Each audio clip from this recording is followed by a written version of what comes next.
Okay. So you might I got it from you only.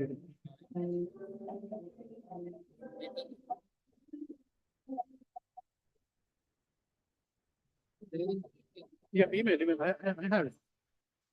Yes. 378 412.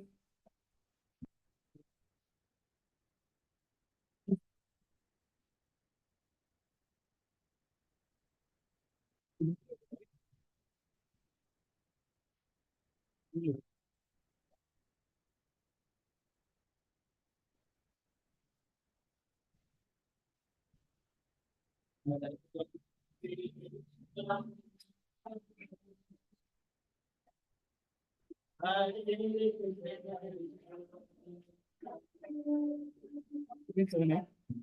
412 5172.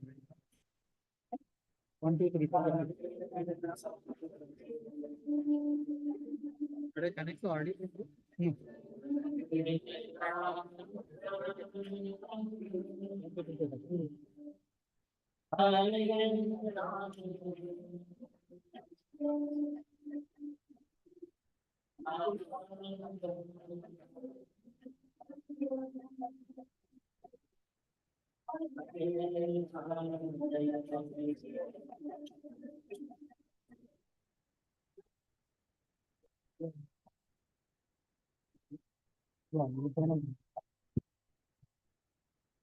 Oh, here, host.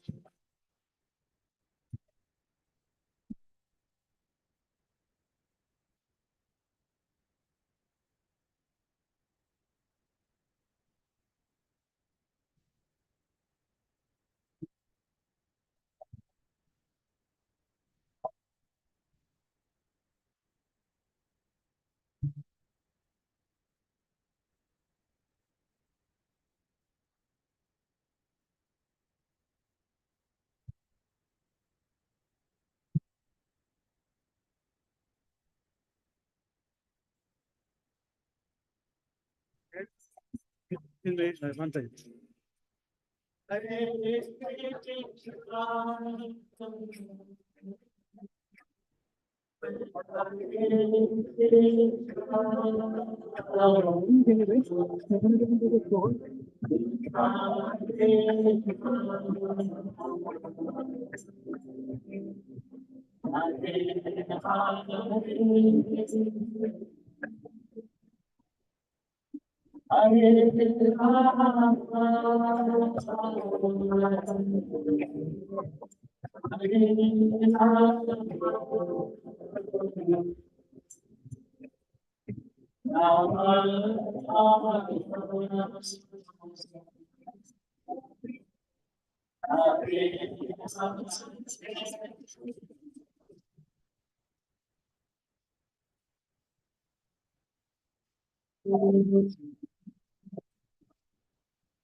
Yes, yes, yes, yes.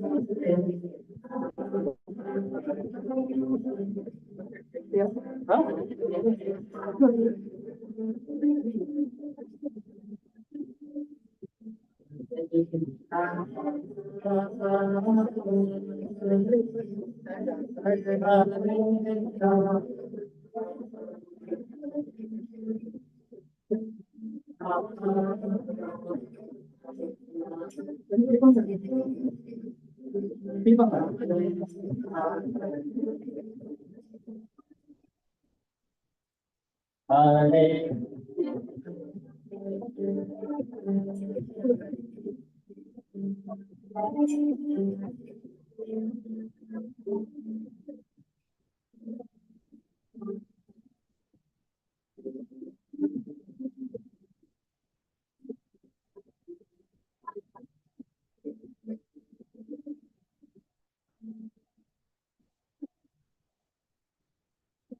Huh? We need a lot of practice. Yeah, yeah, we need a lot. We need to start it. We need to start it.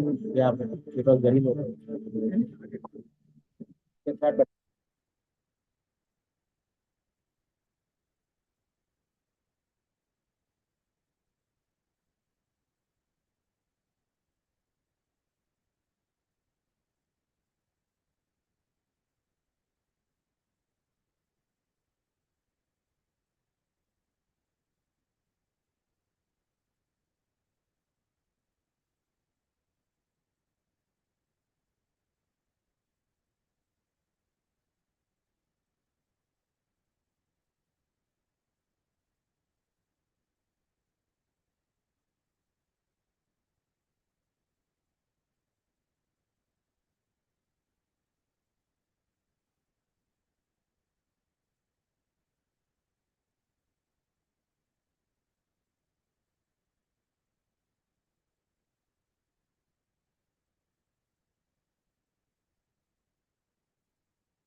Samudaya Chakshurunmitam Yena Tasmai Shri Gurave Namaha Nama Om Vishnu Padaya Krishna Pristhaya Bhutale Shrimate Bhakti Vedanta Swami Iti Namine Namaste Saraswati Devi Gauravani Pracharini Nirvishesha Shunyavadi Paschatya Deshatharini Vancha Kalpatarubhyascha Kripa Sindhubhya Evacha Patitanam Pavanebhyo Vaishnavebhyo Namo Namaha Jai Shri Krishna Chaitanya Prabhu Nityananda Shri Advaita Gadadhara Shri Vasadi Gaura Bhakta Vrinda Hare Krishna Krishna Krishna Hare Hare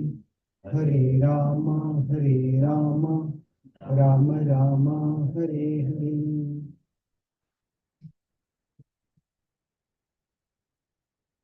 Hare Krishna. Thank you very much for coming today. And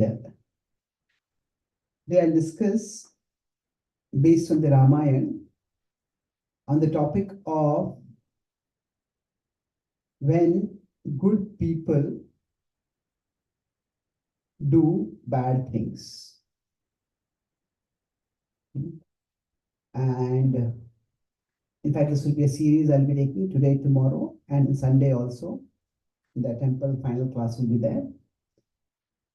And I'll talk about this from three broad perspectives. So I'll summarize what we're going to do in the series, then I'll summarize what we're going to discuss today, and then we'll move forward with the session. So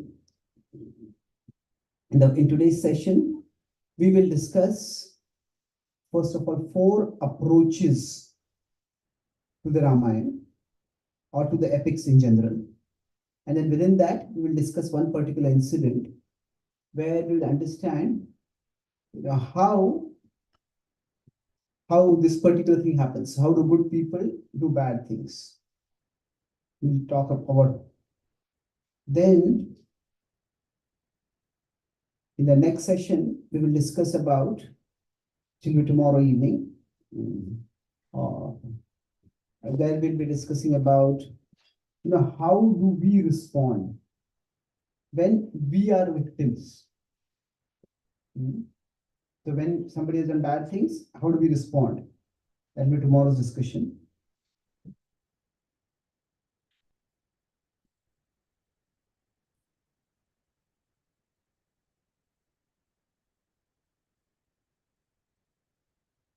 So, and then lastly, which is the session on Sunday, how do we ensure that we don't do such things?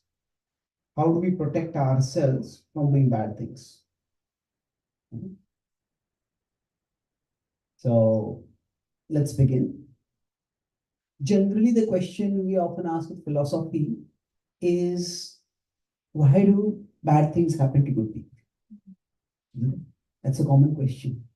And in fact, the idea of evil means some bad thing happening. There are broadly 2 categories of evil.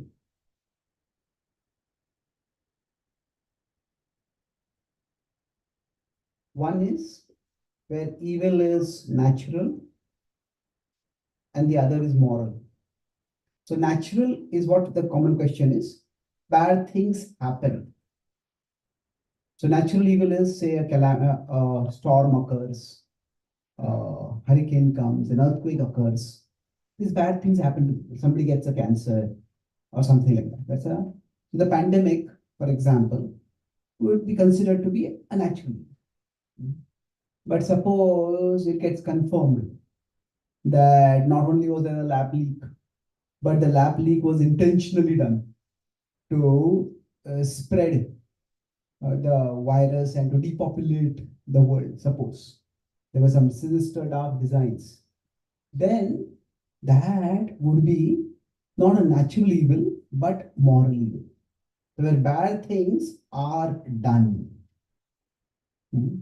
And now even when bad things are done, But there are again different categories. There are bad people doing bad things.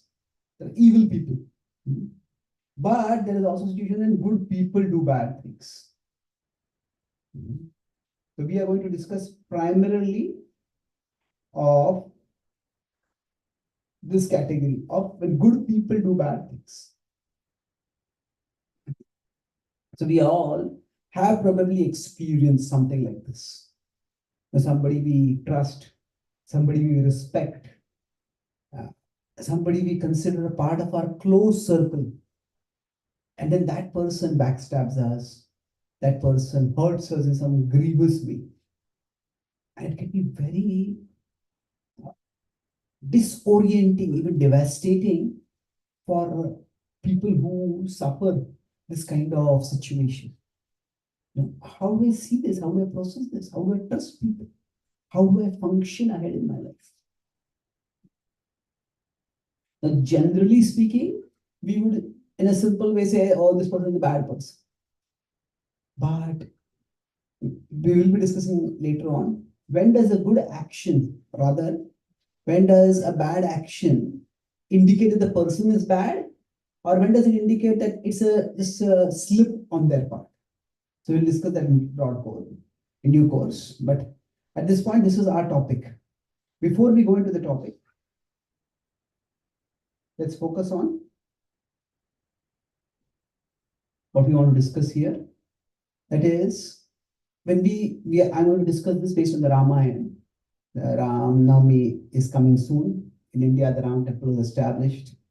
So there is a lot of awareness of Ram Leela at present. So let's look at it's there in people's mind. So now, when we look at the stories in the Ramayana, but these stories themselves, they can be understood at 4 different levels. I'll explain those levels using an acronym. LEAD. LEAD. LEAD. So, what does this mean? That it has to be 4 different levels. These are literal level. Then there is the ethical level. Then there is an allegorical level. And then there is a devotional level. So the pastimes of the Lord can be understood at different levels. This applies to not just the Ramayana or the Mahabharata, it can apply to the Bhagavatam also. And the idea that the Lord's pastimes can be approached at multiple levels is very common in the scriptures. Right? In the first chapter of the 10th canto, it is said that Nivritta Tarshay Rupagiyamanat Bhavaushada Chutramano Viramat Tauttama Shloka Gunanuvadat Puma Nirajyet Vina Pashukanant. That for those who are completely detached from this material world, now for them, these pastimes are simply relation. For those who are attached, these are like medicine. So the same, it's like the same bottle somebody is drinking. For one person, it's like a medicine. For another person, it's like a tonic. For somebody else, it's like a nectar. You see, it's a delicacy. So that different people can approach the same thing from different perspectives. That's very much there. Now, Bhaktivinoda Thakur in Chaitanya Shikshamrut and especially in Krishna Samhita, he talks about a multi-level approach. And there, now he doesn't exactly use these words, but basically, he says that the literal approach is the characteristic of the Kanishta. Kanishta are the first level, the introductory devotees. So most people, when they study scripture, okay, what is the story? It's a nice story. I'm entertained by the story. That's one level at least they go to. Okay, let's be simple. Then this is the Kanishta level. And then at the Madhyama level, people look beyond the literal. And so what does this symbolize? What does this mean? How does it relate to my life? And then there is the Uttama level, where at the highest, at the third level, at the highest level, a person approaches the same pastimes devotionally. So let's try to understand what this means. See, when somebody approaches the story at a literal level, basically they take the stories at face value. Okay, this is what happened. And at one level, the primary result is entertainment. So when people may watch TV series about some Ramayan, or they may read some Amar Katha comic books, or nowadays some movies are made about sacred stories. So at that level, most of the people who watch it, okay, the Ramayan TV series, they'll watch it. They may experience some emotions also over there. But the TV series ends, they turn on and they'll start some movie songs or start some other movie. It'll be completely mundane. So for them, it is just a source of entertainment.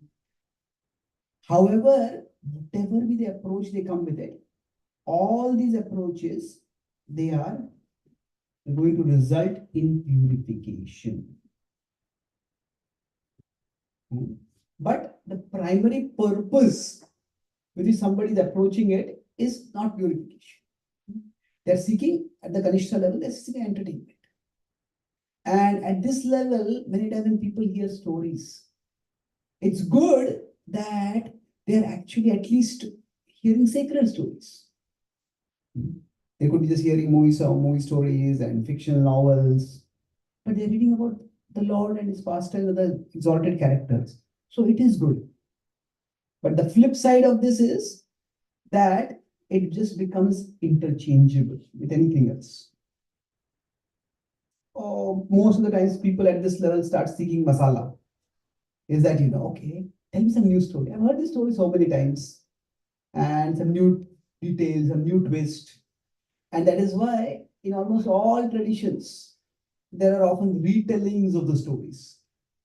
So there's one Ramayan, but if somebody in a local language just tells exactly the same Ramayan, people say there's no fun in it. But do something new. So now we talk about these retellings, how authoritative they are. But at the literal level, people look at it simply as entertainment. And after some time, they think it's generally if somebody is, say, deciding whether they want to go to see a movie or not. Often they may read the review of the movies. And sometimes movie reviews there, this is spoiler free. There are no spoilers over here. Or sometimes this is spoiler alert. But the very word spoiler, what does it mean? That means if you know the story, then the movie is spoiled for you. Isn't it? So it's like that. You say, I know the story. What is the point of here? So now, those who are a little more analytical, those who are a little more intellectual, a little more philosophical, they think of this literal level as a very simplistic level. And they want to go to something deeper. Now, at an ethical level, what happens is when they look at these stories, their focus is on looking at choices and consequences. Who did what and what was the result. Okay, this person chose like this in this situation, that person chose like that in that situation. And by that, what they get is guidance. You could use the word more precise word, edification. Edification means they learn, okay, I should not act. So for example, Ravan acted driven by lust. And he was destroyed. So this is at an ethical level, we look at what can I learn for my own actions in my life. Now we will see, if you have heard classes, you will find many of these levels implicitly being used. They may not be analyzed like this, but Prabhupada in his purports often talks about such levels, this character was acted in this way, this character was acted in that way, therefore we can learn this from here.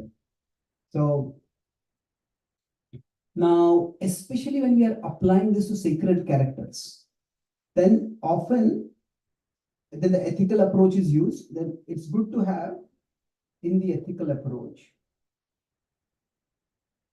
a certain level of, it's not judgment,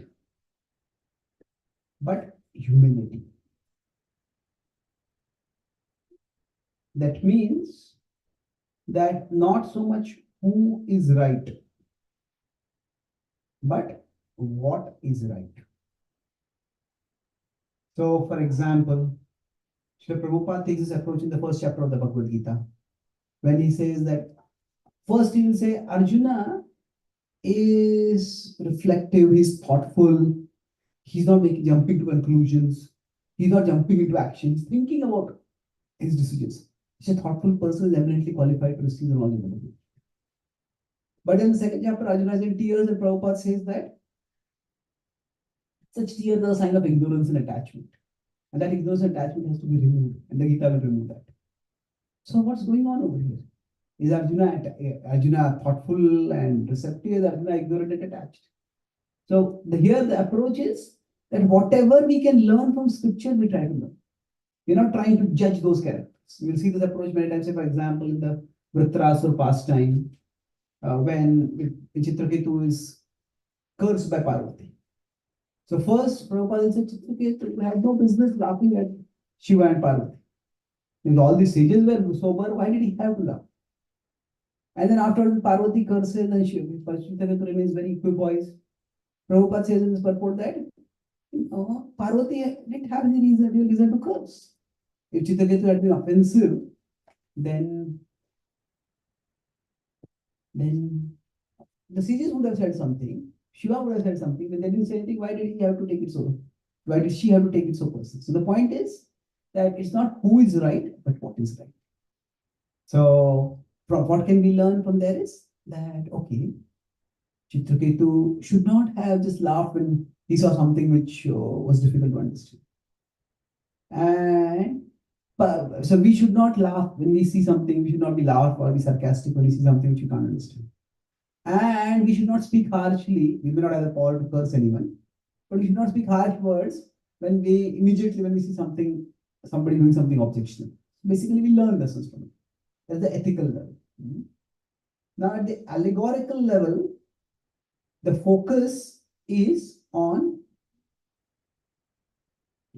what is symbolized, what is indicated by this. So here, the characters are very much there, but the characters, what do the characters represent? So, for example, if you study the Ramayan, who is Ravan is one question, but what is Ravan is another question. So, what is symbolized or what is represented by these characters? So, Ravan is a person, but Ravan also represents lust.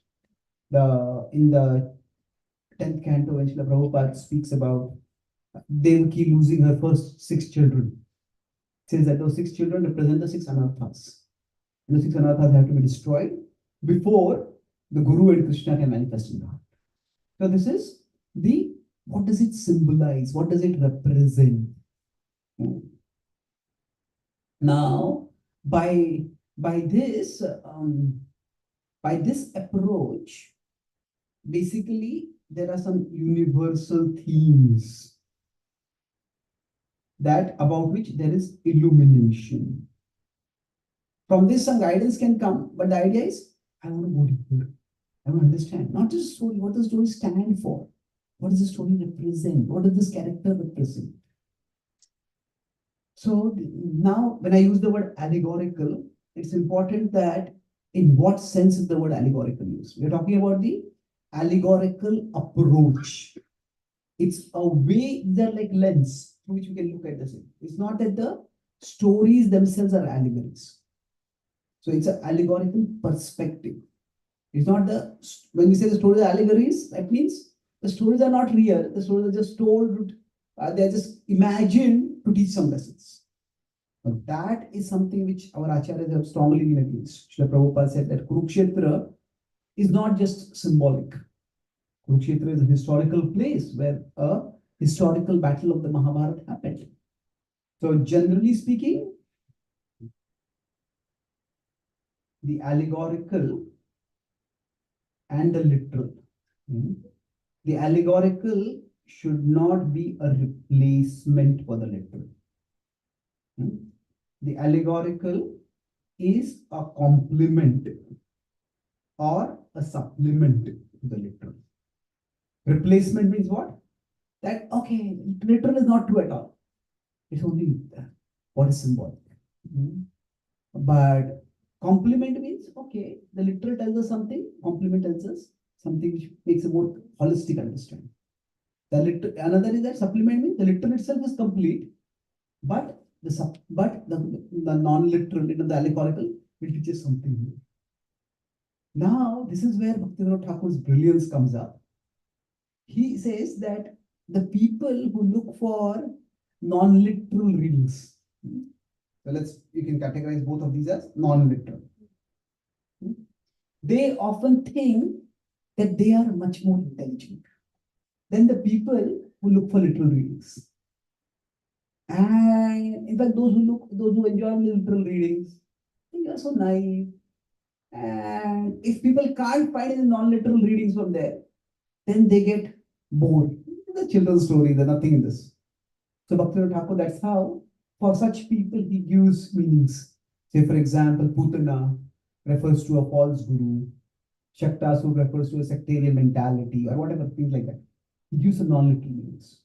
But the key point, he says, is that yes, he pats those who look for non-literal meanings, he pats them on the back. But then he says, this is not the highest. It's good that you are looking beyond the literal. But there is a level beyond the non-literal. And that, he says, is the devotional level, the transcendental level, the rasical level. So he says that often the devotional may seem like literal. Those who are at a devotional level, for them, what they are seeking at this level, how they are seeing is, they see it as lila, as reciprocations of love. And when they are seeing things at this level, their purpose is just ecstatic absorption. They just want to get absorbed in the pastimes. And if we consider these four broad levels, this point is that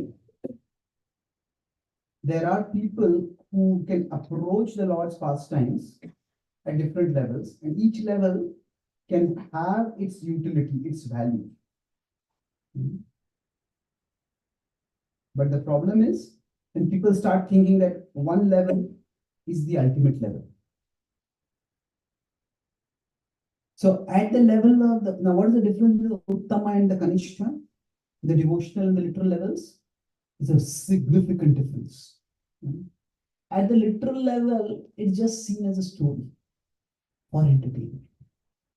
But at the devotional level, this is seen as the ultimate reality. That Krishna is seen as the ultimate reality. The reciprocation of Krishna with the devotees are seen as the ultimate realities. And at this level, those who are at the devotional level, they can explain things at the allegorical level, at the ethical level, although their hearts may not be naturally attracted to that. And they are not attracted to other forms of entertainment. Bhakti parishan bhava viraktir anyatricha. So that's the point here, that the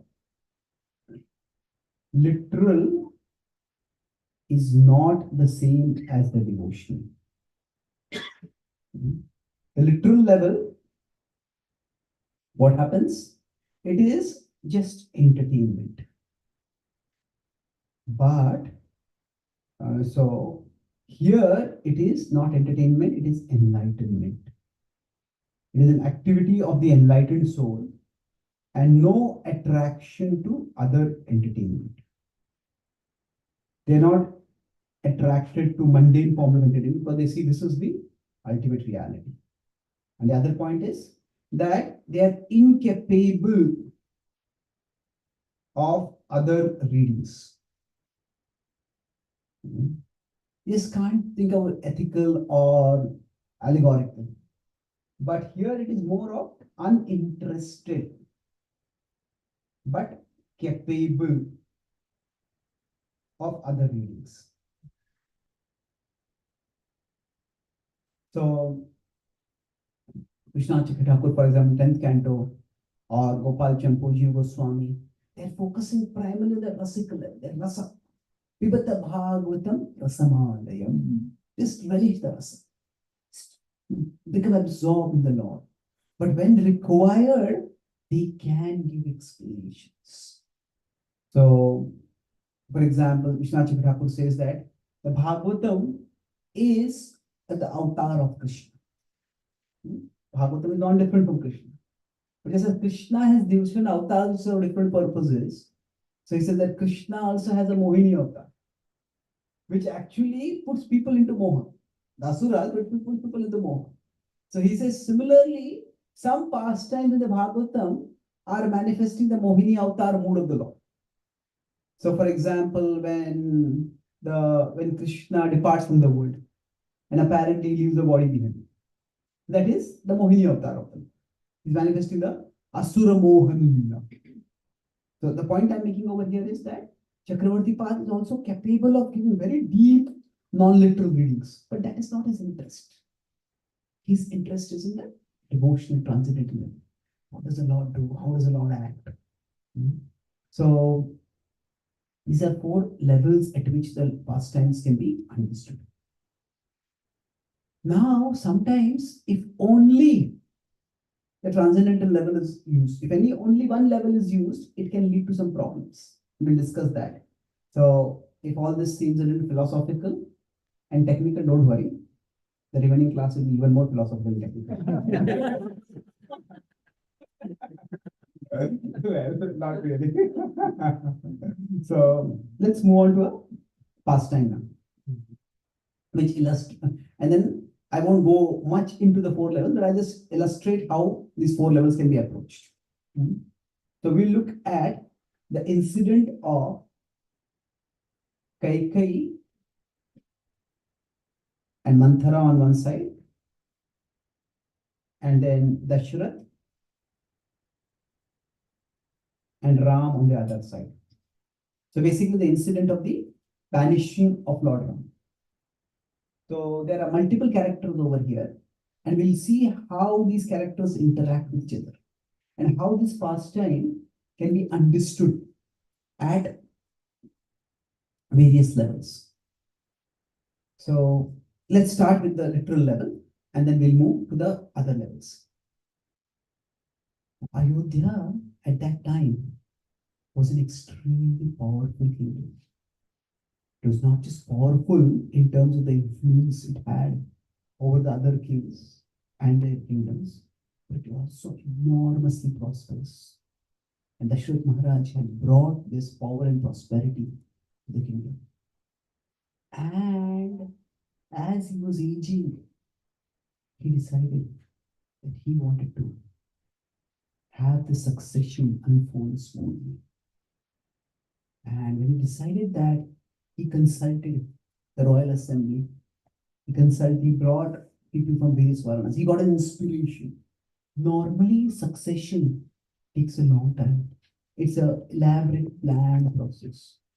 But as soon as Dashrath Maharaj got the thought that Ram is now capable, I want to do it right now. I don't want to delay it any further. There are multiple reasons given for the delay. One of them is that he just felt inspired. I'm aging. I want to retire. I want to renounce the world. Another is he considered astrologers, and astrologers said that the muhurta, if you want to do it right now, is a good muhurta. You don't do it right away. After that, and it will get delayed, and the muhurta is not good. So he felt I should do it immediately. He consulted the citizens from the various varnas, and all of them supported the idea. So all this happened within 1 day. So the king summons and people come. So he summoned in the morning, and not everybody came, but representatives from various stakeholders came. And this decision was made. And when the transition happened, because the citizens and the courtiers knew how virtuous, how noble, how courageous Ram was, they were all delighted.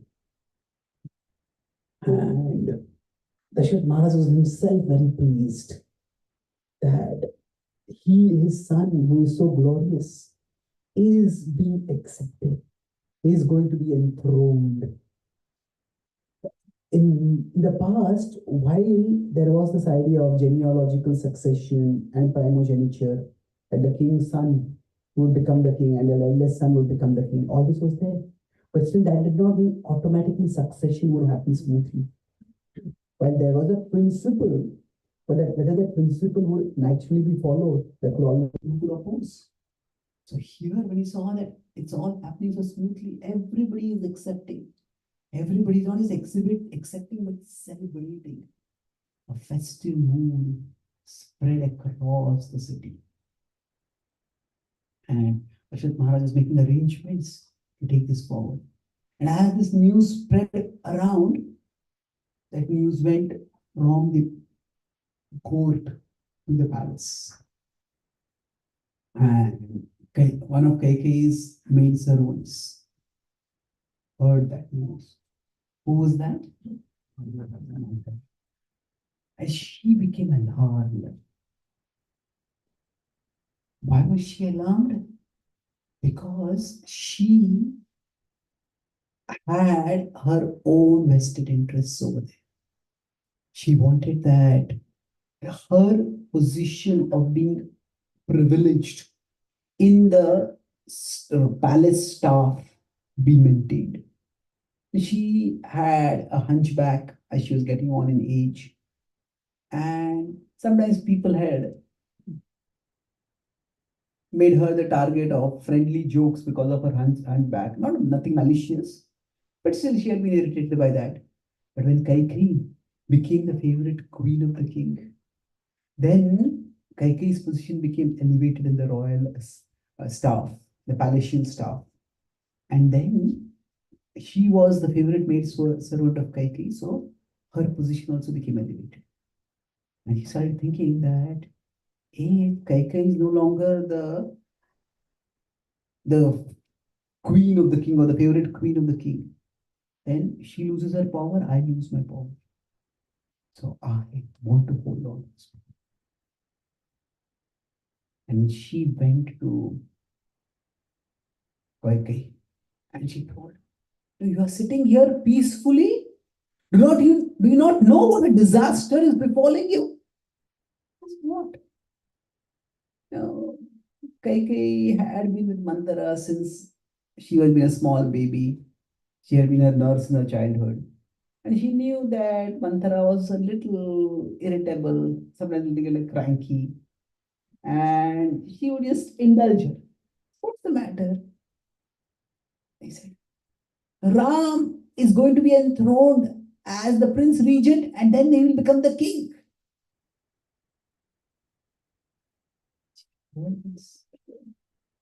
His face lit up with joy, and she took out a jewel necklace and she gave that as a gift. He says, among all the good news you have given me throughout your life, no good news is as good as this. Here is your reward.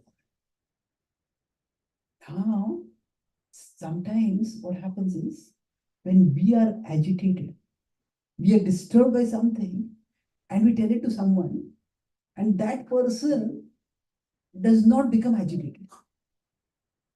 Then what happens is first we are agitated because of what has happened, and then we are even more agitated because the other person is not agitated. So now here, leave alone the other person getting agitated. It's like I am agitated, the other person stays calm, that itself is agitating. But I am agitated and the other person becomes delighted. That is unbearable. What is going on? So now when we are agitated and the other person is delighted, like our emotions are positive and that person's emotions are negative. So if you consider the emotional spectrum, so then there are only two ways things can get reconciled. Either if we are agitated, I'm putting agitated above and delighted below for a particular reason over here. But say if one person is agitated, the other person is delighted, and the two person talking each other. There are only two ways.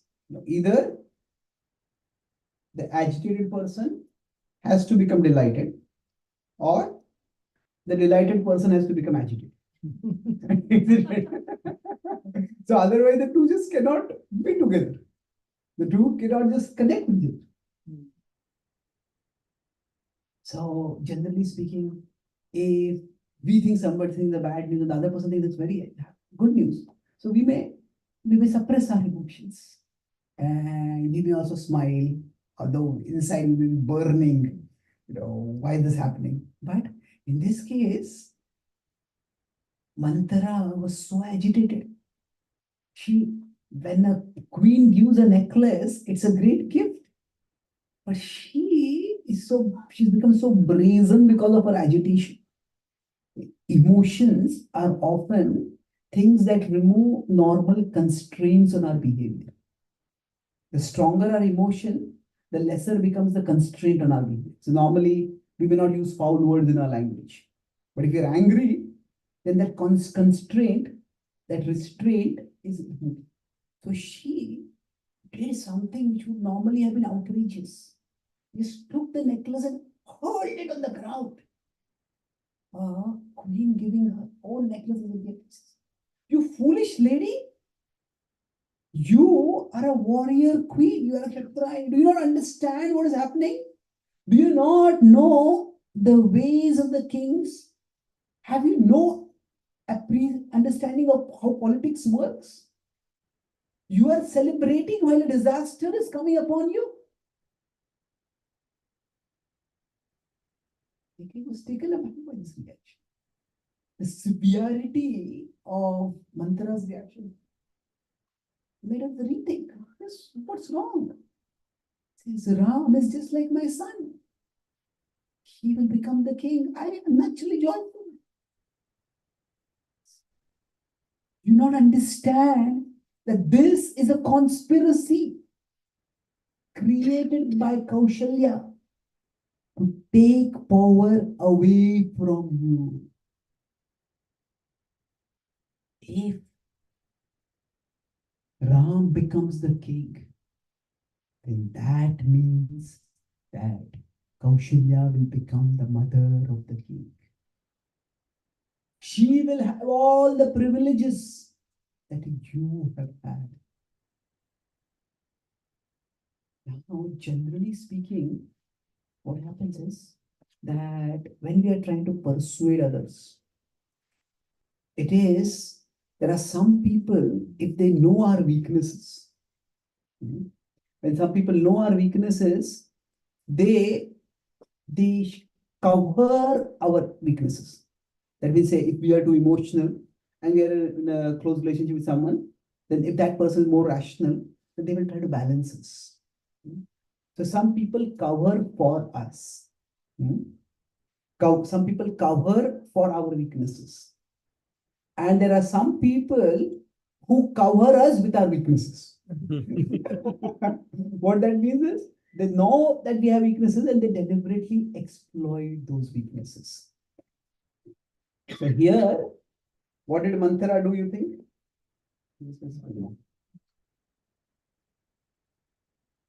Did she cover for Kaikeyi's weaknesses? Yeah. So Kaikeyi, and her weakness was natural that among co-wives, there's a weakness, and so Manthara exploited that weakness. Manthara did not cover for that weakness, but she covered her due to that weakness. She exploited that. Now, at this point, they are feeling some insecurity. Is there some truth to it? And now she could see that she had got her attention. Manthara could see that she's not taking attention. And she went on making her case, Kaushalya may do this, and you have been the queen in power over here. Kaushalya will try to get back at you. She will humiliate you. Try painting the whole story. Now Mantra could see that Kaikeyi was listening, but she was still skeptical. Then she decided to shift back. We rarely do bad things with as much certainty as when we are convinced where we are doing it for a good cause. If I believe that I am doing something for a good cause, then even if I am told to do something bad, okay, it's not a good cause. So what she did was she shifted the attention. She said, even if you don't care if Kaushalya's position becomes superior to yours, think what will happen to your son.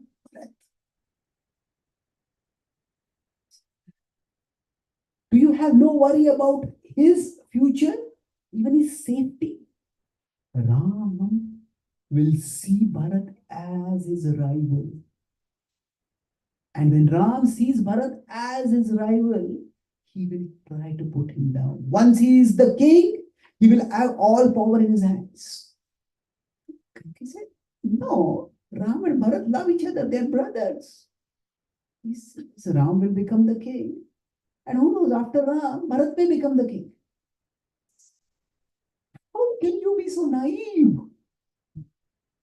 You don't understand. After Ram's sons will become the king.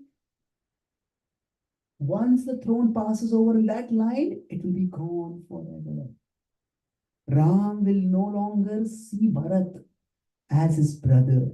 He will see him first and foremost as a rival, as a threat. Once he has all the power, he may find some reason to frame Bharat and have him exiled. This is the first time she brings a reference of exile. So what she wants to do to Ram, she ascribes that Ram will do. Generally, people most aggressively accuse others of doing the things which they themselves have done. That is just the way that it's like an aggressive defensiveness. So if we draw attention, Bhaktisaraj Thakur tells the story that once a thief robbed a place, and when that thief was going away, a thief was saying, chor, chor, chor, pakdo, pakdo, pakdo. That is how the thief is running. And people came and people started looking for the thief, and this thief calmly walked away. So what is it? This is basically like a aggressive defensiveness. So this is where Kaikeyi becomes agitated. So Kaikeyi, her mood, how it goes down. First, she is delighted. Then she becomes thoughtful. In the sense of, then she becomes worried. Then she becomes frantic. Frantic with worry. She hears that Ram, her own son's life might be in threat. This is where she goes, I have to do something. And then Mantra drops the final bomb. If you think that everything is above board, if you think there is nothing underhanded going on over here, then why the haste for this ceremony? Why is this whole ceremony done in the absence of Bharat? And here, Kaikeyi is convinced. The conversation goes on and on. But, there are different kinds of lies. There are lies which what we call are white lies. That means a person just speaks a completely untruth. The most dangerous lies are, however, they are half-truths. They begin with truth. And it's like, if you consider, unless they are sprinkled with truth. But by the end, it's a complete distortion. So it's like, this is a set of truths. So the most dangerous lies, they begin with the truth and they just go down like this.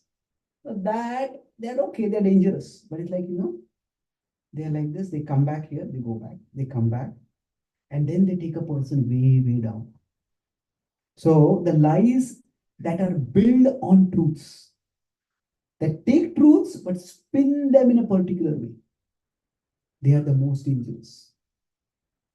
So Manthara views a false narrative. She takes some facts which are true, but she creates a completely different narrative out of it. And within a few hours, Kaikai is convinced that I have to save my son's interests. I may even be fighting for my son's life. And then after that, when Manthara suggests a way, you have to get Ram exiled and demand that Bharat be the prince regent in the king. Such a demand a few hours ago would have been unconscionable, unacceptable, even unthinkable for her. But now she embraces it as if it is like a rope for a drowning person. It's completely convinced about it. So now, from a dramatic perspective itself, the story is remarkable. That political intrigues, they happen throughout history. One person is about to be sworn in as the chief minister or the prime minister, and some politicking happens behind, and that person is dethroned and somebody else becomes the prime minister. These things happen. But generally, for such a thing to happen in the background and so dramatically, completely like a bolt out of the blue, the story at a literal level is fascinating. But beyond that, if you look at the literal level, there is some entertainment over here. But then we look beyond it at the ethical level. At the ethical level, what's happening is that I pointed to something at the ethical level when I said that how exactly did Kaikai get manipulated by Manthara? So essentially here what has happened is that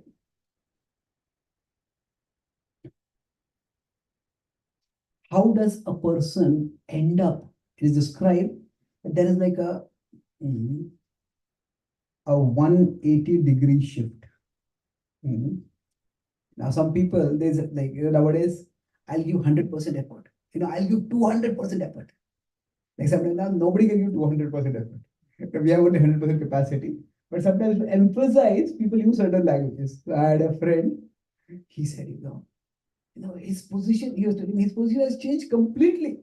In not 180 degrees, 360 degrees. Now, 360 degrees changes, you come back to the same place. No change at all.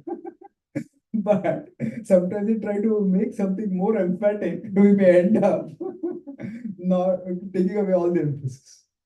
But here what happens is that it is described that Kaikai is initially, overall, she is gentle, kind, and wise.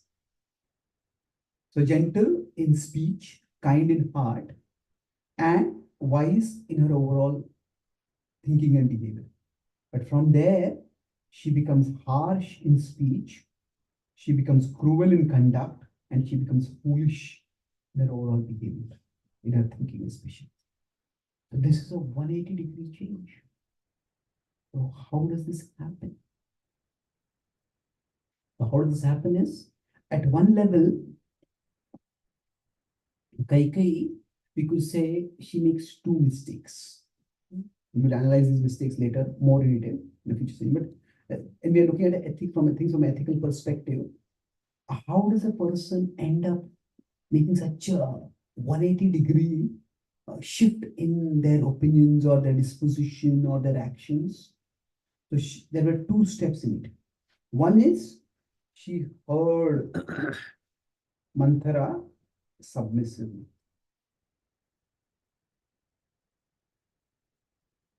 And then the second was she didn't consult anyone else. Hmm? Now she didn't consult anyone else. She could have gone and asked Dashrath, what is going on? Why is there such a hurry to have this ceremony to enthrone Ram? Now, if she had felt, now Dashrath had been very kind to her.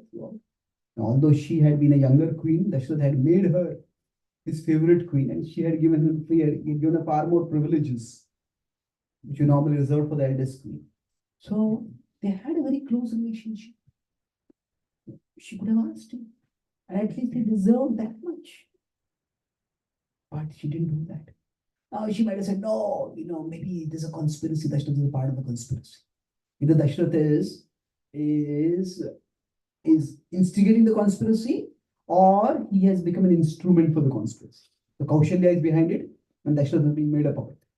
Okay, that may be true. But then she could have gone to someone else. She could have gone to Vasishtha Muni. Now, Vasishtha Muni was the Raj Purohit, Raj Rishi. That means he was like a Kulu Guru or a Kulu Rishi he was. He was the dynastic priest or guru of the dynasty over there. That means he had no vested interests. He had no insecurity over there. Like sometimes, there's top officers in government. If one politician's party's the officers change, or the government, sorry, if the government changes from one political party to another political party, then some of the top officers, they all lose their posts because they have particular policy orientation and somebody else comes in. But it was not like that for Vasishtha. Whether Ram became the king or Bharat became the king, Vasishtha would still have been having his position. So she could have consulted Dashrath, or she could have consulted Vasishtha. But she didn't consult anyone. So we will all have people in our lives who may have their own agendas and they may try to manipulate us. And sometimes they may just catch us off guard. That means they may victimize us when they may use our weaknesses, they may attack us when we are in a vulnerable moment. And sometimes we just not able to shake off what they say. But after that, what we could do is at least avoid acting in that. Don't give in immediately. Don't jump to conclusions. So, okay, this is what you are saying. Find out. Generally, whenever something happens, there is my side of the story, and then there is what else is there? There's your side of the story, isn't it? There is one side of the story, there is the other side of the story, and then there is the story. So actually, there are multiple sides of the story, and from there we have to piece the story together. What actually happened? It's almost like we all have heard of this metaphor of the six blind men touching the elephant and trying to figure out. So many times what happens is when a major incident has happened, it's like different people have got basically different parts of the elephant. So it is for us to figure out what actually happened. So it is for us to figure it out. Nowadays, many people are writing their memoirs. So think about how my life went, this happened, that happened. So what happens is many people often, while writing their memoirs, they may tell something fictitious. Either they intentionally make up stories or their memory itself misleads them. So many times when mainstream publishers, they publish memoirs, they say that we don't take any responsibility for the truth of what is being said in the story. Because the publisher or the editor cannot be expected to be like a historical investigator to investigate things. So the point is that it's it's very difficult to know what actually happened. So we all, different people have different parts of the elephant to touch. And even if we say, I was right there, I was eyewitness. Okay, but eyewitness has certain level of credibility, but the eyewitness also sees things from a particular perspective. So that's why jumping to conclusions is very dangerous. I was in, before I came to America about a month ago, we had taken some group of 30 Americans to on a tour of sacred India. So they had gone to the Himalayas, the Rishikesh primarily. So Rishikesh was earlier known, and even now it is known across the world as the world yoga capital of the world. But as India is becoming a tourist destination, so spiritual tourism is becoming big. So what is happening is a lot of people come who are not really interested in spirituality alone.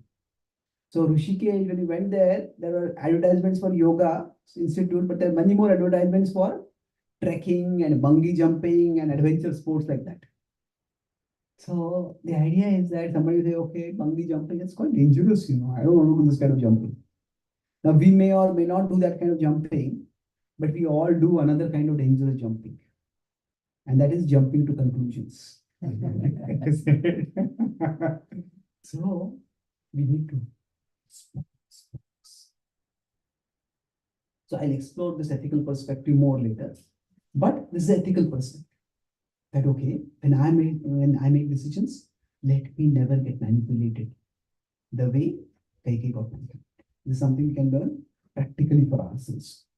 So here, both sides of the story and then try to piece out the story actually. Now, after that, what are the acronym we were discussing? Do you remember? Lead. So we discussed how many levels till now? Literal we discussed. Ethical we discussed. Allegorical we discussed till now? No. Okay. So let's look at the allegorical level quickly. So now the Ayodhya, it can represent our heart. Kaikeyi represents us as souls. Manthara represents our mind, especially the impure mind. And Ram is the Lord in our heart, especially in his manifest presence. So when we let doubts and suspicions come in, whenever something happens, our mind spins a narrative. Say, I was talking with one boy in American university. After the talk, he came to say, he said, I am presently an atheist. Okay. I said, what do you mean by presently? He said, I have shifted from atheism to theism 10 times in the last 1 month. Oh, really? Okay. Why is that? He said, when I pray to God, if my prayer is fulfilled, I become a theist. If my prayer is not fulfilled, I become an atheist. So I said that the existence or non-existence of God is an ontological reality. Whether it is, whether God exists or not exists, that's whatever is the reality is the reality. It's independent of whether your prayers are fulfilled or not. But what happens sometimes? Our mind gives a particular narrative. Oh, you prayed and nothing happened. Therefore, God doesn't exist. God doesn't care. Forget God. So our mind often gives, spins events in a negative way. And the mind poisons us. There's this phrase in English called poisoning the well. Poisoning the well doesn't literally mean you go and put poison in the well. What it means is, let's say 2 people are going to work with each other. And there's a third person. So if B and C are to be colleagues. But there is A who is friends with B and who dislikes C. So before B and C meet, what happens is that A tells everything negative to B about C. He's like this, he's like that, like that, like that. And then when B goes to meet C, by that time, B has got such a negative perception of C that then B decides, I just can't work. So this is called poisoning the well. So the well here refers to our own inner consciousness. So what happens is sometimes our mind poisons our well. That means what happens is the mind just doesn't let us see Krishna. Whatever happened in our life, something happens, the mind perceives things negatively. And now Krishna doesn't care for us. Why should we worship Krishna? Now Krishna will never abandon our heart. Krishna is always there. But Krishna's presence from our heart can become unmanifest. And if that happens, then there are serious results of that. And just like Ayodhya became almost like a ghost town. All joy, all energy, all light, and just disappeared from the heart, from the Ayodhya. Like that, our heart becomes dry and deserted. When we listen to the mind's doubts and fears and spins about our life events, then we exile the Lord from our heart. So this is an allegorical way of looking at things. But this does not, as I said, it does not mean that Ayodhya is not a historical reality. It just means there is more than a historical reality. And the last is the devotional perspective. Now, at the devotional level, what it means is everything that is happening is simply a reciprocation of love. So within that, in the later retelling of the Ramayan, it is said that actually Ram approached Caitanya and told her, I want a very difficult service from you. And for this service, you will be misunderstood for all of eternity. Can you do this service? And there is absolutely no indication of something like this having been told by Ram to Kaikeyi in the Valmiki Ramayan. So it is strictly questionable. But the mood over there, the intent over there is that everybody in the Lord's pastimes is ultimately orchestrated by the Lord. So even Kaikeyi was orchestrated by the Lord's arrangement.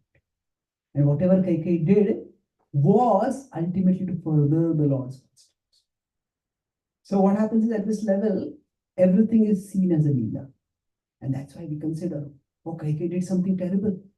But Kaikeyi is a part of the Lord's pastime, an intimate part of the Lord's pastime. So she's very special. So we see at this level that ultimately it's a reciprocation of love. And it's a very exalted level. It's a wonderful level to see things this way. But the problem when we see things at this level is that it can seem too naive. I'll explain why. So, suppose there is an explanation or an answer. The Leela means basically it's the Lord's will that it happens. Suppose a plane crashes and then there is an investigation. Why did the plane crash? And suppose there is a person who just studied some physics and has some knowledge of science. That person says, why are you appointing a big committee? Why are you spending so much money and time to investigate why this plane crashed? I know the answer. Why did the plane crash? You know what is the answer?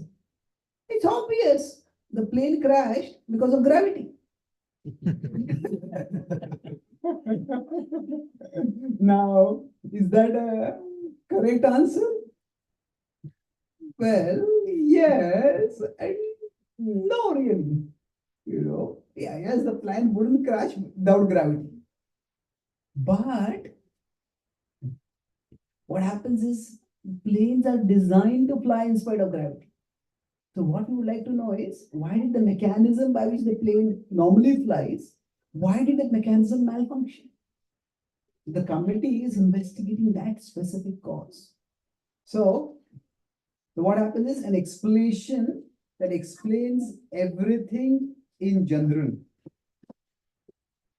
What happens is it explains nothing in specific.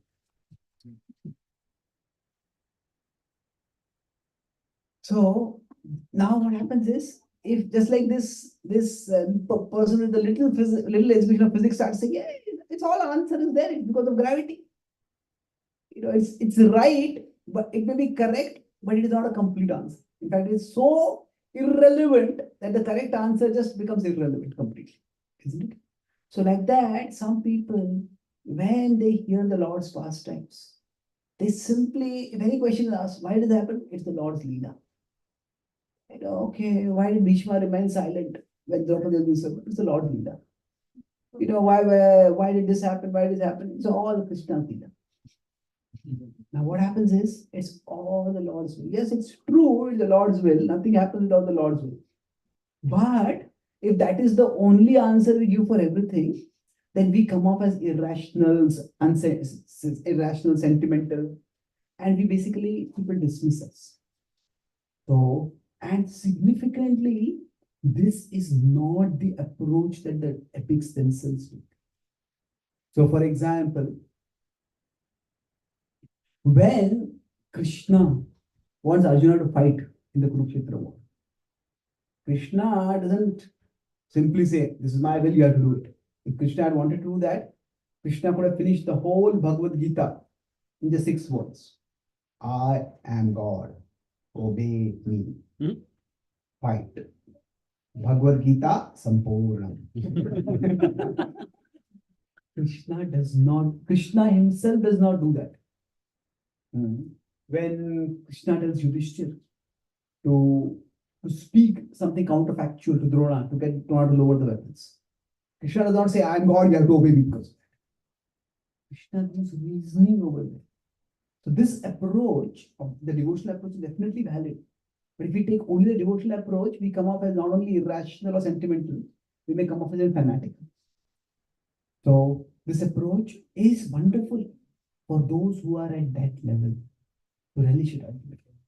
So at this level, what is understood is that love is the ultimate reality. That love means Krishna's love for us, and reciprocation, our love for Krishna. That is the ultimate reality.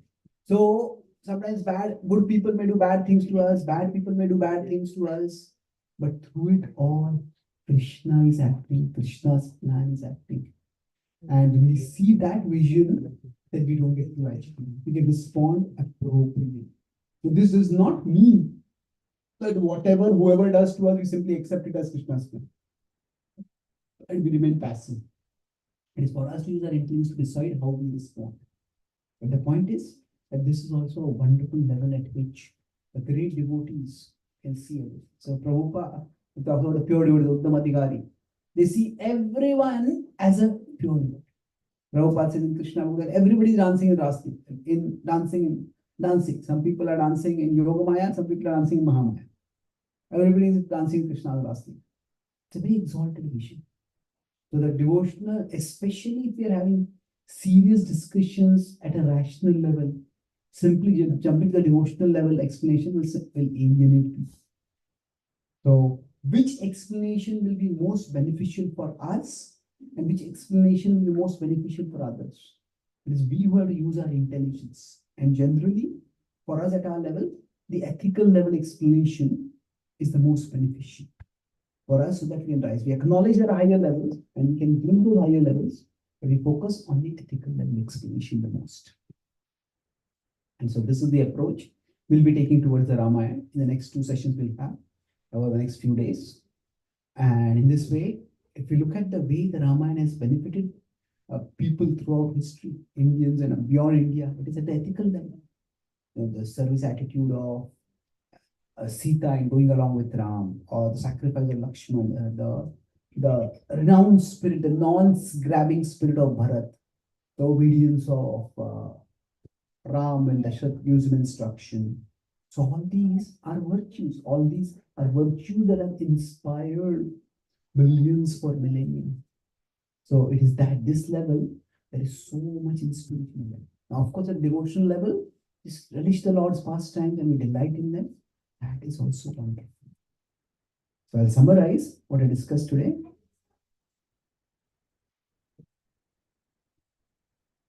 We talked today broadly about when we are approaching the epics. We discussed that multi-level approach. That was the first thing. This was where I spent a good amount of time on the multi-level approach. So the first level is the literal approach. This is the approach at the first of the Kanishta level. And in the literal approach, the primary focus is people seek entertainment. Then the next level was the, remember? Ethical. The ethical approach. In the ethical approach, people seek guidance. And here we discuss, we focus not so much on who is right as what is right. Then A was allegorical. Here we look for themes, universal themes. You want to be illuminated to understand, see the universal in the specific. And then beyond that, B is the devotion. So here we see it as the Leela of the Lord, is a reciprocation of love. And each of these approaches is having its value. So this is the middle two are at the Madhyama level approach. The devotional approach is at the Uttama level. Then we discussed, we applied this particular pastime to this particular approach to the Kaikai Mantra pastime primarily. There are other characters involved in it, but we'll discuss about other characters later. So there, at a literal level, we saw how dramatic this pastime is and how her degeneration happened. Kaikai was initially delighted, but from there she went out to becoming frantic with fear and anger, and just she became completely unreasonable. So there was unreasonable, the 180-degree turn that happened in her. So we discuss how we rarely do bad things with as much conviction as when we think we are doing it for a good cause. So bad actions for a good cause. So what was the good cause? She thought she was protecting Bharat's interests. Then we discussed what other was the ethical level. At the ethical level, we discussed how she made two mistakes. First was heard mantra submissively. And the second was didn't consult anyone else. She could have given the benefit of the doubt and asked Dashrath. If she felt that Dashrath was already in the conspiracy, she could at least have asked somebody neutral like Vashishta, but she didn't do that. And then the next was the allegorical level. So here we discussed how that Ayodhya is basically like the heart. And when we let our mind poison us, then the Lord becomes unmanifested from our heart. And the final was the devotional level, where we see that even Kaikai's actions are ultimately orchestrated by the Lord. So the focus over here is that ultimately whatever happens, it is Krishna's love that is the ultimate reality. And this approach is the ultimate explanation, but it should not be given as the immediate explanation all the time. It's like saying gravity is the cause of a plane crash.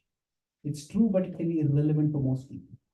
So when we have this multi-level approach, then we can find out how we can best be elevated by approaching and how we can help others be elevated. And that way, these sacred texts with their extraordinary stories can become mines of wisdom for all of us to be benefiting from. Thank you very much. Hare Krishna.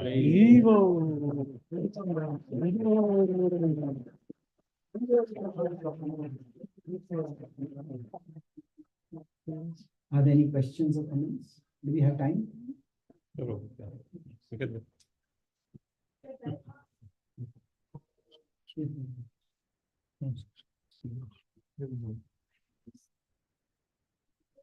The micro. Mic. You can speak adequately. So, okay.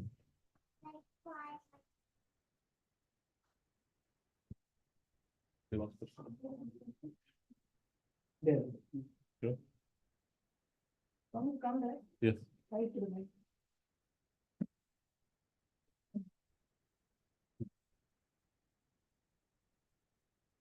Thank you so much, Prabhuji. It's such a pleasure to see you again. Every time you come is it's like dipping into the honey pot. We are so grateful that you make these trips to come see us. We are extremely benefited and so grateful you make the trips for us and help us. With this lecture, I had two questions.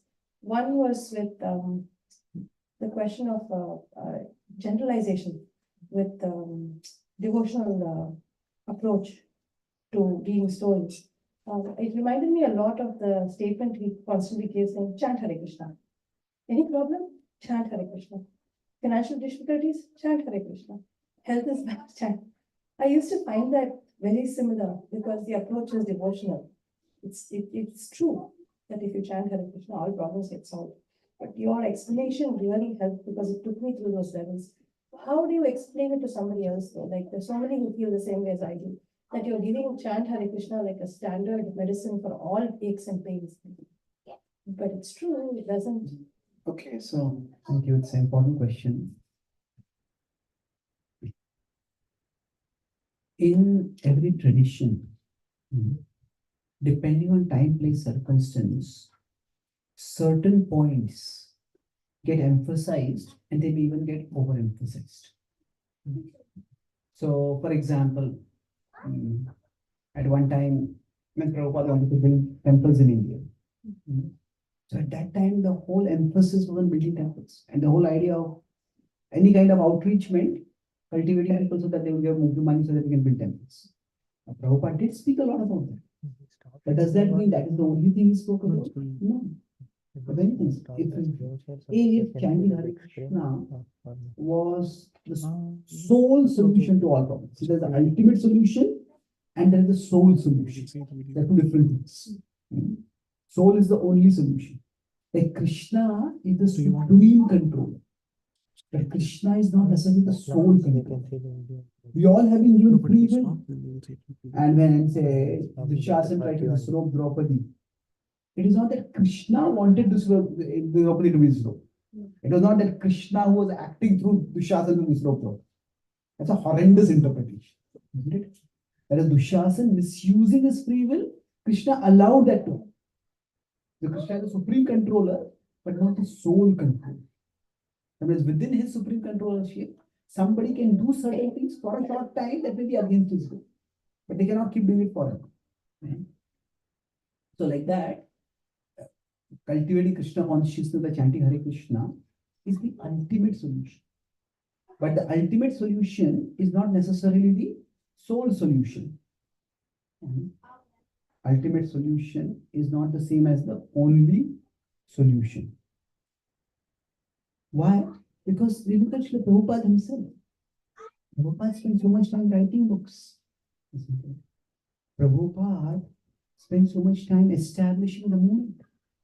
Prabhupada spent so much time talking about Varnashram. Now, the specifics of what Varnashram means can vary, and that will require to be much more study. But the point is, Varnashram is at a broad level, is a material arrangement according to people's material attributes.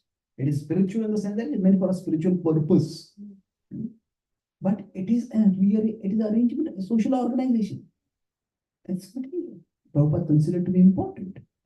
So, yes, chanting Hare Krishna is very important. There are other things also which are important. So, was it that there is that famous incident when Prabhupada's Vyas Puja was going on in Mayapur and devotees were glorifying him, and some devotee came with a limp to offer Prabhupada a flower. And there on the Vyasasana, Prabhupada asked him what happened. And Prabhupada prescribed him some medication. And the Prabhupada said, you can take this, mix this. It's like some Ayurvedic medication of treating. So Prabhupada said, everybody chanting Hare Krishna, and that time Prabhupada was giving some material solution. So our focus should always be on service attitude. Wherever this person is, how best can I serve this person? So when we have that service attitude, then one way of expressing our service attitude is to encourage the person to become more Krishna conscious. And that is chanting. A primary way for that. But if our focus is on, I'm meant to serve this person in this situation, then whatever is appropriate, whatever is necessary, we will be able to do that. And that is what we should be doing.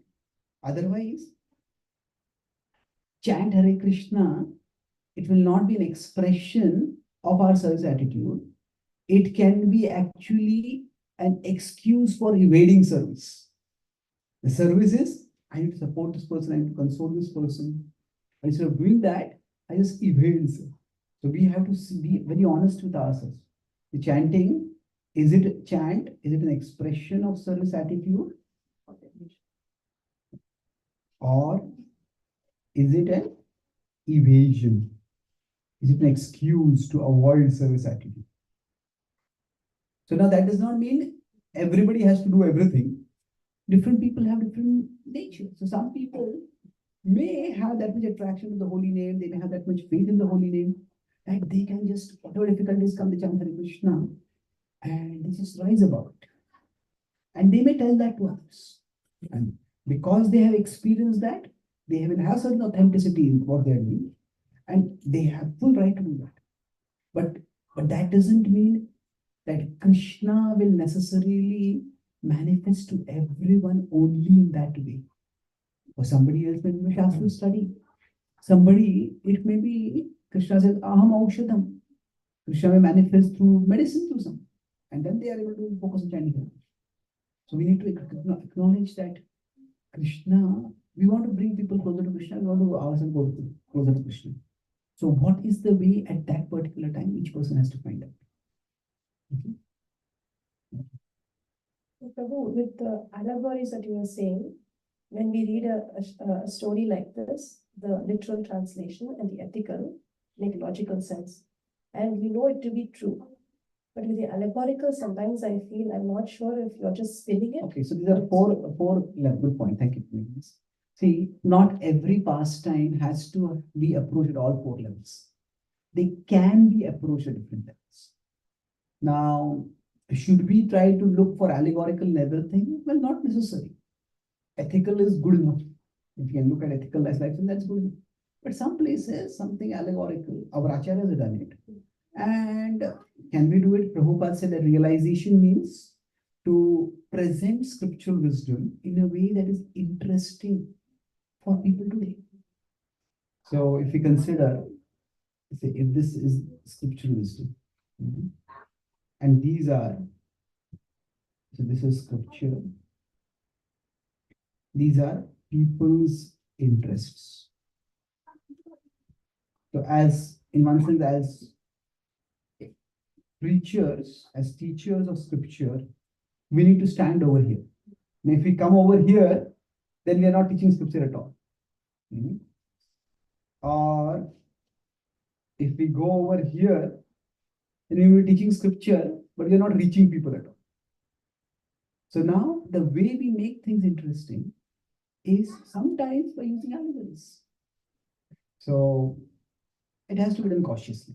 So 2 things, it shouldn't be that every pastime has to be seen at all 4 levels, and it's not that allegories have to be done indiscriminately. It is to see whether, Prabhupada said, there's no unscrupulous meaning should be extracted out of scripture. At the same time, it will be presented in a way interesting to the audience. So, for example, in today's software world, we may use this metaphor at how in the past, we use the metaphor of body as like a car, the soul is like the driver. And now we may use the body like the hardware, the mind is like software, the soul is like the user. So that's a more relatable metaphor. So like that, allegorical texts can be used, but they have to be very cautious about it. Any other question?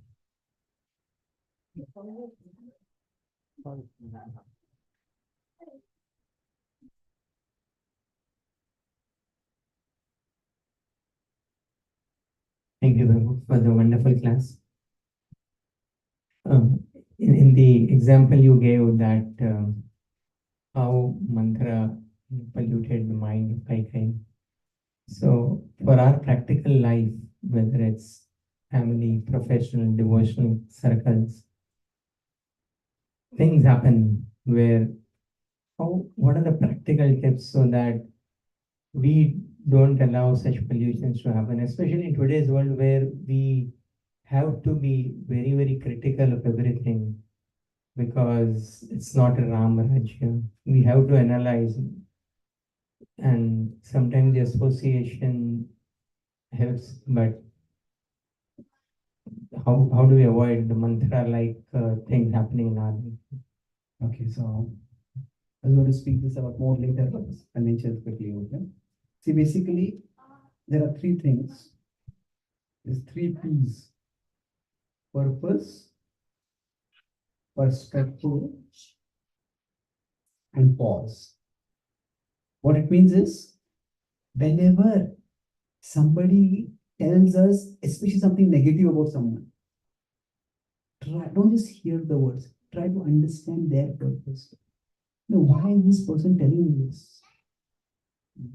Is there this person, do they have some agenda over it? Hmm?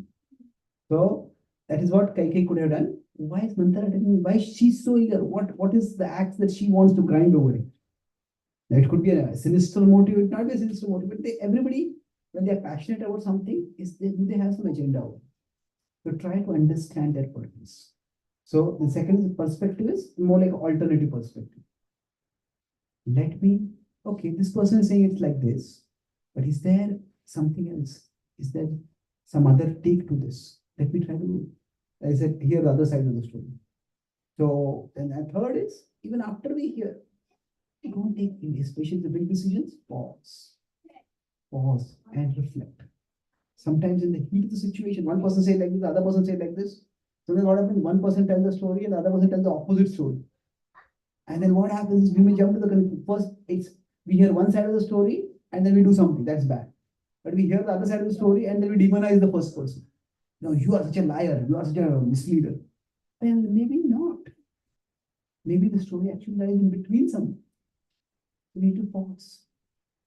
So often, pause is a sign of sattva, and that can give us clarity. Sattvat sanjayate jnanam.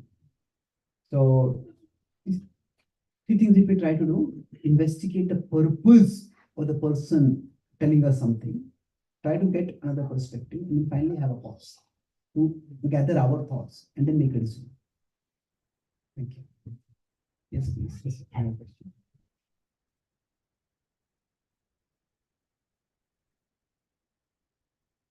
Thank you so much, Prabhu, for such a nice class.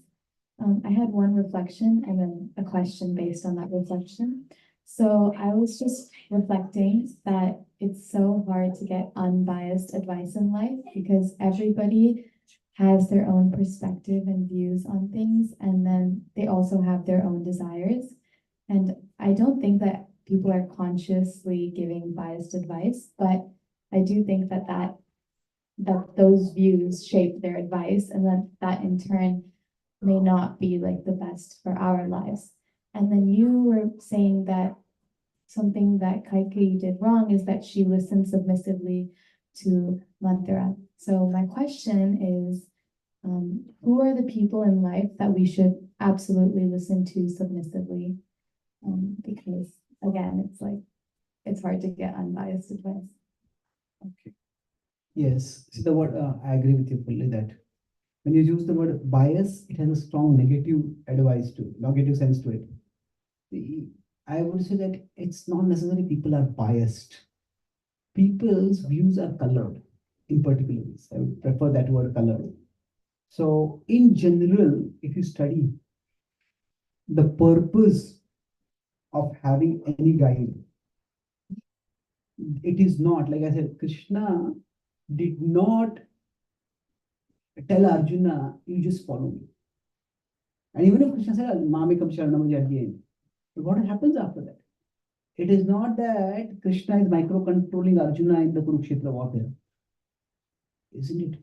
Arjuna is making his decisions. He's getting the purpose from Krishna, but he's making his decisions. And sometimes Krishna intervenes. Krishna, do this, don't do this.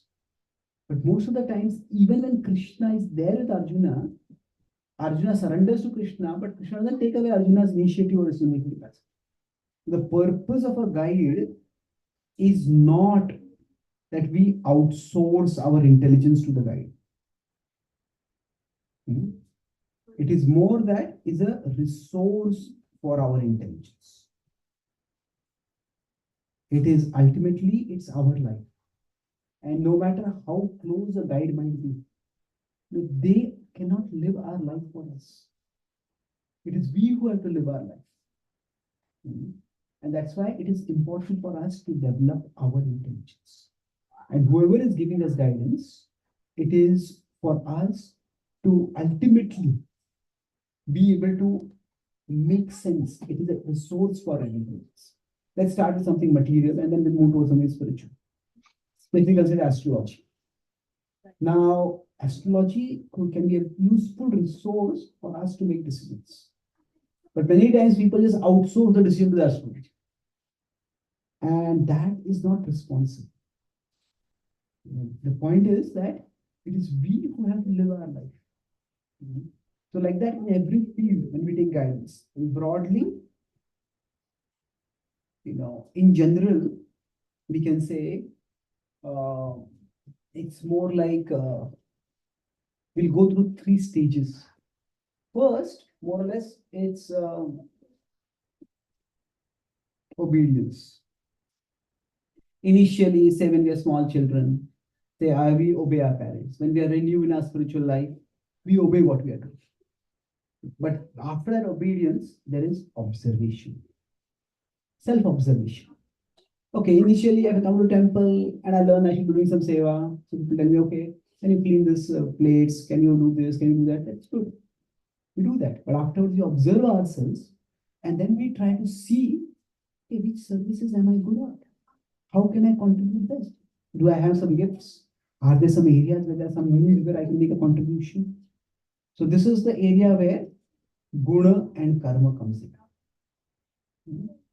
We observe when we have the guna for something, then we feel comfortable doing it. We feel content doing it. We are joyful. I just love to do this. And then when we have the karma to do it, we are competent in doing it. So we observe ourselves.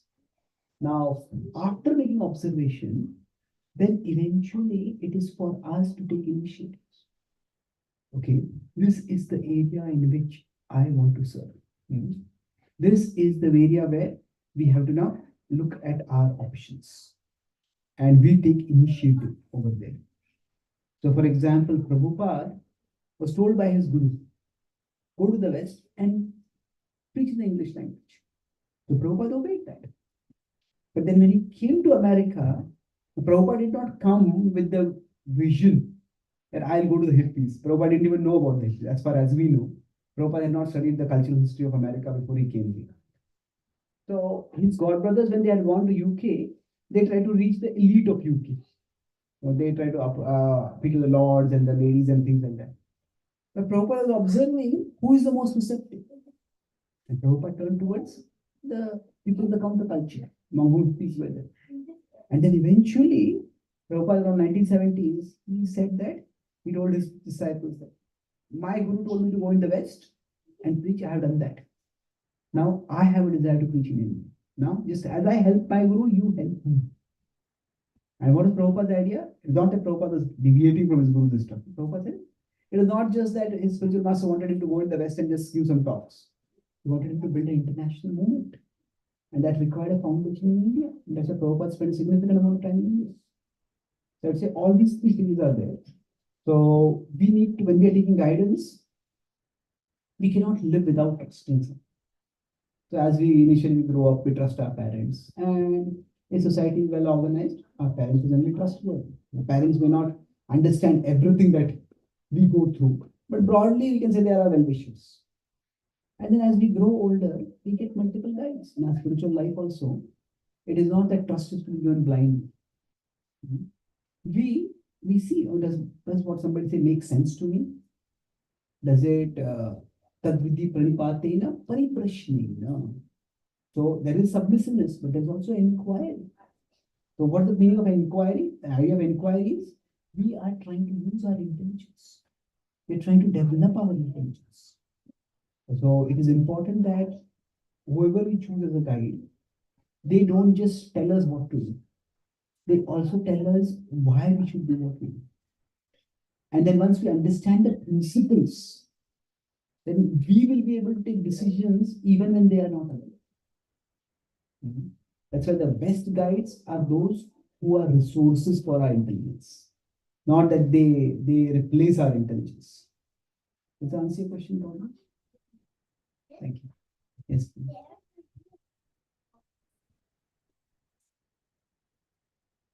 Oh, I became late, so it's not related to the topic you may have discussed today. My question is related to time. So, being in family life, most of the time, I noticed is either taken by the job. Next is doing household activities and taking care of the children. And I'm finding it really difficult to.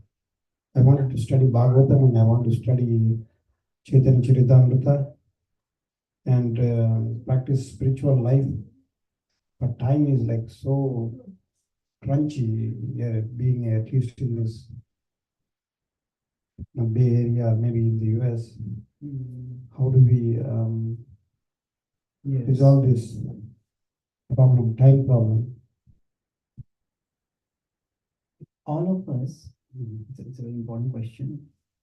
When we all want to do something like study Shastra, we just don't have enough time. One of the basic principles in bhakti is that we seek to have a service attitude. And when we talk about service attitude, at a fundamental level, it means that we accept our limitations. That if we are the servants, that means we are not the lords. That means we don't have absolute control. So we all will have limitations. The specific nature of limitation that we may have may vary from person to person. I was just talking with a senior Prabhupada disciple, Sannyasi Guru, in our movement a few days ago. And he was telling me that when I travel and speak, I love philosophy. He says that it's almost like among 100 people, one person wants to ask a philosophical question. Most people have practical issues, and if I have to serve them, I have to answer questions at that level. So, how many people really want to know what is the exact, what does Achintya Vedaveda actually mean? What is Gauriya Vaishnava? So he says that if I have to do service, then I have to accept. And this is the kind of audience I have.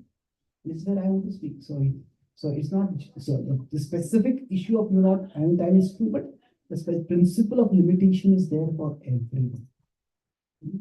So we need to accept that limitation unresentfully. Krishna says, Bhajatam Preeti. We'll all have some limitation. But the key point is, say, like if somebody is a caretaker of a house, of a big palace, or mansion, say, and there's other things, the mansion is getting run down, it needs renovation. But they don't have the fund, they don't have the authority to do that. But does that mean they let they don't maintain hygiene, they don't maintain cleanliness, let the entire mansion go to the dogs? No.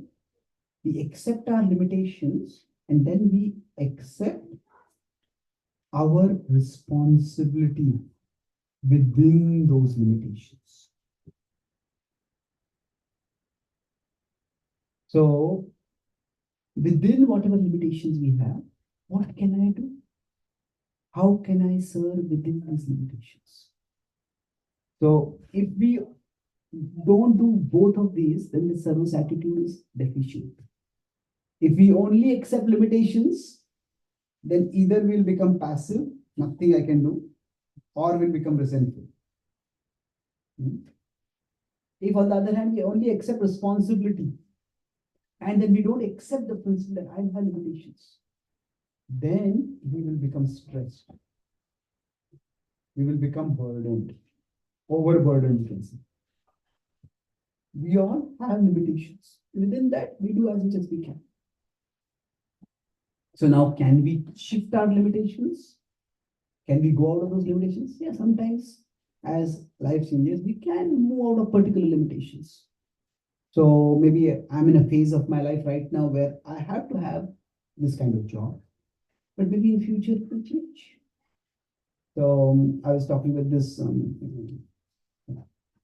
leader in our movement, and he said that, I'm thinking we should have some kind of forum where those preachers, those devotees who are very philosophically inclined, they join together maybe once a week or once a month, or even once a year they come together and retreat and they just discuss, dive into philosophy. No management, nothing practical, just focus on philosophy. Then, you're thinking who all can be there in that list and how we can actually facilitate that. So sometimes we can create some scope within those limitations.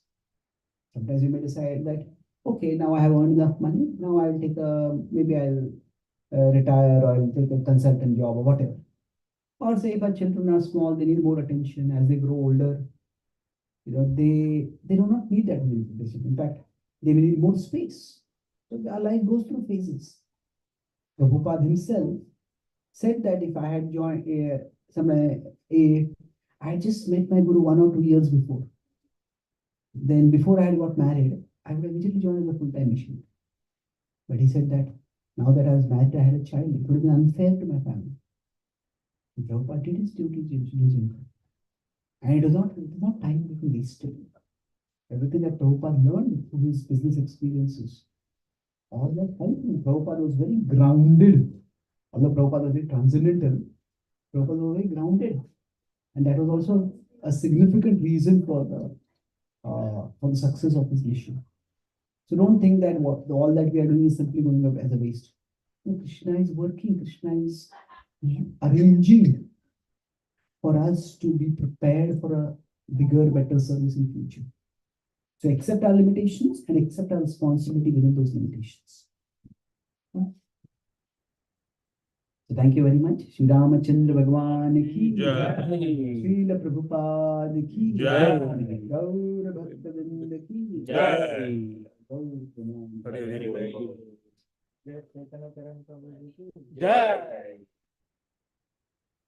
So much of what I spoke today is similar to what is there in this book. This is my latest book, Living the Ramayan. So about 10 incidents from the Ramayan are narrated and practical life lessons are drawn from those incidents. So when Sita was abducted, for example, what went wrong? Who is responsible for it? Because of course Ravana is responsible, no doubt. But then what could have been done to prevent such a thing from happening to him? So when Hanuman was alone in Lanka and he was not able to find Sita, he became discouraged. So when we are feeling lonely and discouraged, how do we boost our morale and how do we move forwards? So how do we convert adversities into opportunities? So like that, life lessons are drawn in this book. And this is a calendar with 365 quotes inspired by the Bhagavad Gita. This is different from the previous calendar that I had got. It had 365 quotes, but these are 365 different quotes. So each quote is inspired by one verse from the Bhagavad Gita. If we play the devil's advocate for too long, we will become the devil's advocate before too long. The jealous are very good at counting blessings of others. Hold your plans lightly, hold your Lord tightly. Those who can't face books, seek shelter in Facebook. So each of these is inspired by one verse from the Bhagavad Gita. If you Google this quote, it may also take you to my website, Gita Lady. There's an article explaining the quote as well as explaining the verse on which it is based. But even without that, this is an easy tool for having something to contemplate. So both of these books are available, and also we have some time in case you would like me to sign the books. Thank you very much. Hare.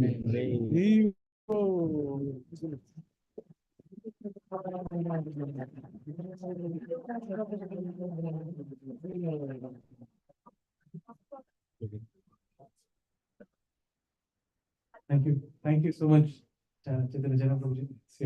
Thank you very much for your amazing time and your time in coming and spending this time with us and giving us all this understanding by which we can get deeper in our devotional life.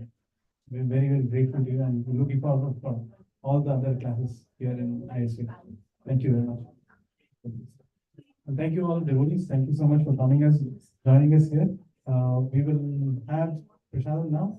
And yes, Chaitanya is going to be giving classes in San Jose and all other places till Sunday.